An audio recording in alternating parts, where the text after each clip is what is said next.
22. With reference to the religious history of India, consider the following statements.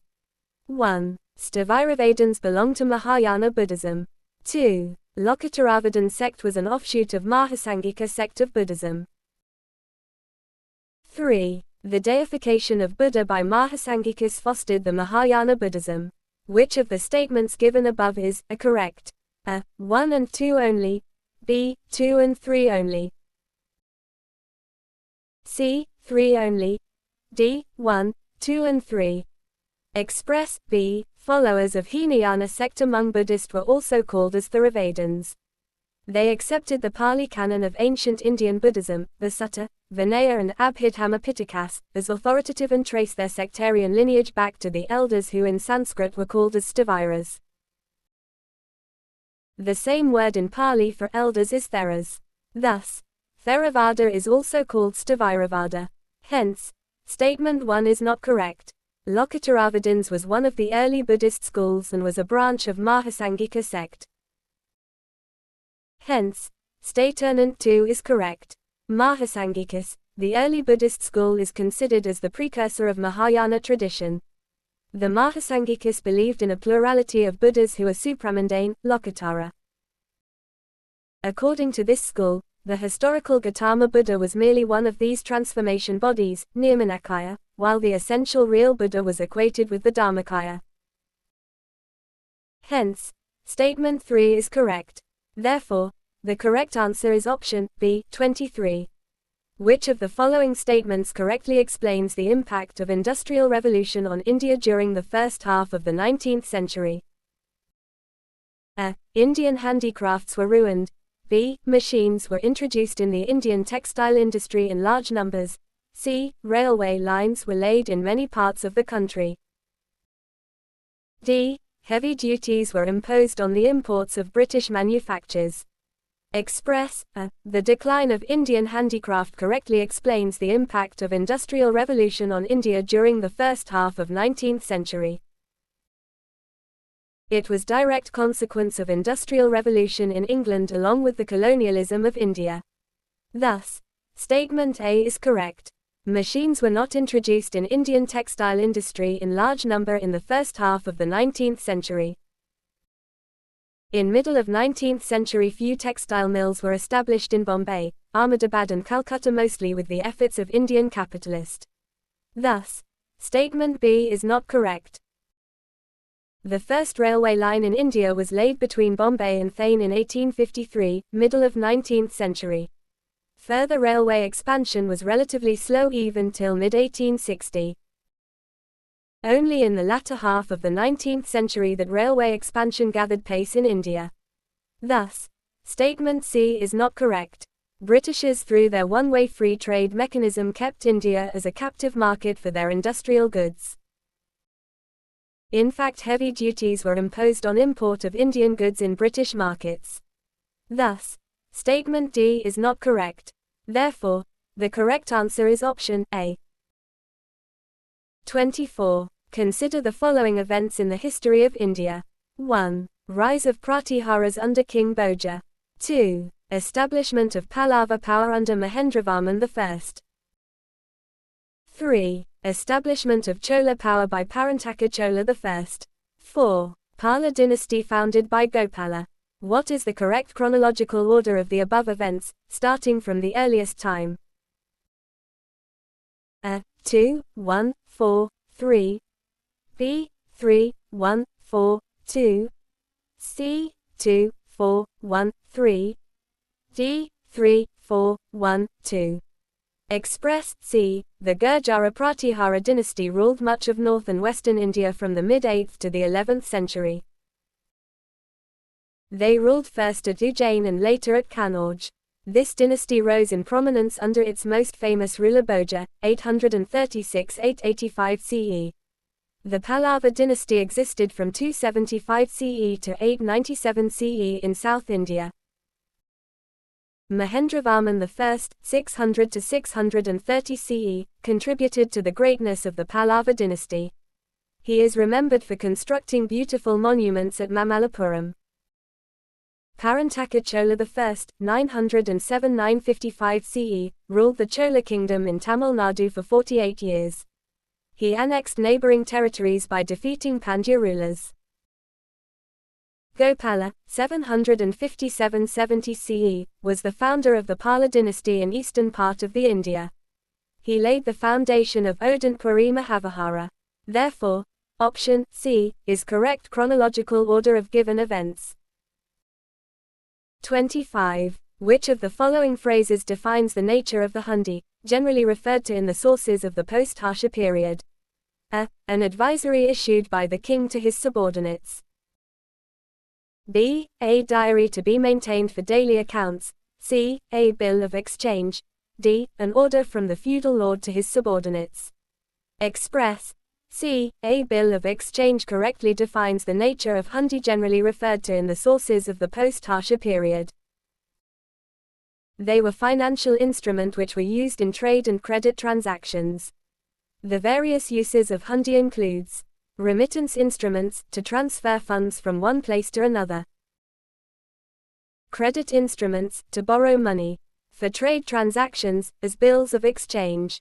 26. With reference to the book, Desha Katha, written by Sakaram Ganesh Doiskar during the freedom struggle, consider the following statements. 1. It warned against the colonial states. 2. It inspired the performance of Swadeshi street plays and folk songs. 3. The use of Desh by Doiskar was in the specific context of the region of Bengal. Which of the statements given above are correct? A. 1 and 2 only. B. 2 and 3 only. C. 1 and 3 only. D. 1, 2 and 3. Express. D. Sakaram Ganesh Doiskar's 1869–1912 book entitled Desha Katha describes in exhaustive detail the British commercial and industrial exploitation of India. It summarized the work of M. G. Ranade and D. Nauroji in a popular idiom and warned in its concluding chapter against the colonial states' hypnotic conquest of the mind. Through his book, he popularized the concept of Swaraj and inspired the performance of Swadeshi street plays and folk songs. It had huge influence on young revolutionaries of Bengal. The use of Desh by Doiskar was in the specific context of the region of Bengal where he was settled, although he was Marathi Brahmin. Therefore, option D is correct. 27. The Gandhi-Irwin Pact included which of the following? 1. Invitation to Congress to participate in the Round Table Conference. 2. Withdrawal of ordinances promulgated in connection with the civil disobedience movement. 3. Acceptance of Gandhiji's suggestion for inquiry into police excesses. 4. Release of only those prisoners who were not charged with violence. Select the correct answer using the code given below. A. 1 only. B. 1, 2 and 4 only. C. 3 only. D. 2, 3 and 4 only. Express. B. The Gandhi-Irwin Pact was an agreement signed by Mahatma Gandhi and Lord Irwin, Viceroy of India, on 5 March 1931 before the Second Round Table Conference in London. It resulted into following agreements. Gandhiji decided to call off civil disobedience movement and accepted invitation to Congress to participate in the Round Table Conference. British government in turn agreed to withdrawal of ordinances promulgated in connection with the civil disobedience. They also agreed to release of only those prisoners who were not charged with violence. Apart from these, British government also agreed to allow peaceful picketing of liquor and foreign cloths, revoke the ban on Congress, restore the confiscated properties of the Satyagrahi, permit the collection of salt by people near the sea coasts and to forego fines not yet collected. However, it didn't accept the Gandhiji's suggestions to inquiry into police excess. Therefore, option B is correct. 28. The Vital Vidvansak, the first monthly journal to have the untouchable people as its target audience, was published by A. Gopal Baba Walanka. B. Jyotiba Phule. C. Mohandas Karamchand Gandhi. D. Bhimrao Ramji Ambedkar. Express. The Vital Vidvansak, the first monthly journal to have the untouchable people as its target audience, was published by Gopal Baba Walanka. He started publishing the monthly journal in 1888. He also wrote articles for Marathi-language newspapers such as Sudarak and Deenbandhu, besides composing couplets in Marathi that were intended to inspire the people. In 1889, he published Vital Vijuvansan, Annihilation of Ceremonial Pollution, which protested the position of untouchables in society and raised consciousness among the people.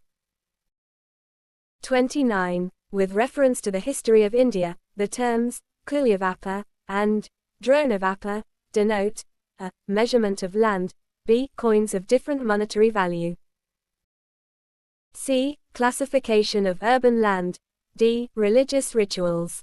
Express with reference to the history of India, the terms Kulyavapa and Dronavapa denote measurement of land. They were mentioned in texts and inscriptions of Gupta period. The land measures used in eastern India included the Adivapa, 3/8 - 1/2 acre, Dronavapa, 1.5 - 2 acres, and Kulyavapa, 12 - 16 acres. These were the areas required to sow 1 adaka, drona, and kulya of grain respectively. Pataka was another land measure, and seems to have been equivalent to 60 to 80 acres. 30. Who among the following rulers advised his subjects through this inscription? Whosoever praises his religious sect or blames other sects out of excessive devotion to his own sect, with the view of glorifying his own sect, he rather injures his own sect very severely. A. Ashoka. C. Harshavardhana. B. Samudragupta.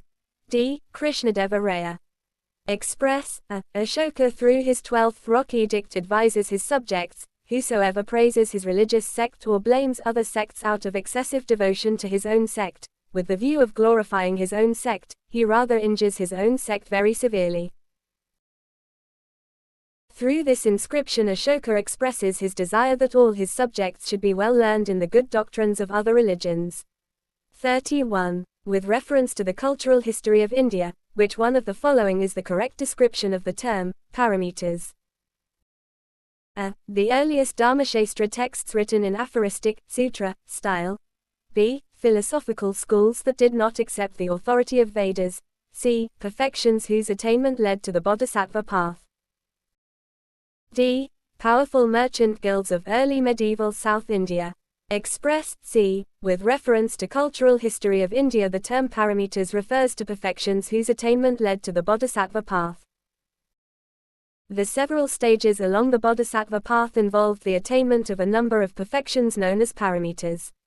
It was originally listed as 6 and later expanded to 10. They consisted of generosity, dana, good conduct, shila, patient forbearance, shanti, mental strength, virya, meditation, jnana, wisdom, prajna, skillfulness in means, apaya kaushalya, determination, pranidhana, power, bala, and knowledge, junana. 32. In the context of Indian history, the Rakmabai case of 1884 revolved around 1. Women's right to gain education. 3. Restitution of conjugal rights. 2. Age of consent. Select the correct answer using the code given below. A. 1 and 2 only. C. 1 and 3 only. B. 2 and 3 only. D. 1, 2 and 3. Express. B. The Rakmabai case of 1884 revolved around age of consent and restitution of conjugal rights. Rukmabai, 1864–1955, was the first practicing female doctor in colonial India. She immensely contributed in enactment of the Age of Consent Act, 1891. As she was married at young age and wanted dissolution of her marriage and to pursue her education, she fought legal battle with her husband who wanted his restitution of conjugal right. She also wrote letters to Queen Victoria who overruled the court's verdict and dissolved the marriage. This incident got wide attention in British press and later resulted into promulgation of Age of Consent Act, 1891, which made child marriage illegal across British Empire. 33. Indigo cultivation in India declined by the beginning of the 20th century because of a. Peasant resistance to the oppressive conduct of planters. B. Its unprofitability in the world market because of new inventions. C. National leaders' opposition to the cultivation of indigo. D. Government control over the planters. Express. B. Indigo cultivation in India declined by the beginning of the 20th century because of its unprofitability in the world market because of new inventions. The discovery of synthetic indigo by a German firm BASF and its competitor Hoechst made production of synthetic dyes on large scale possible at comparatively cheaper rate. It subsequently led to the decline of cultivation of indigo in India.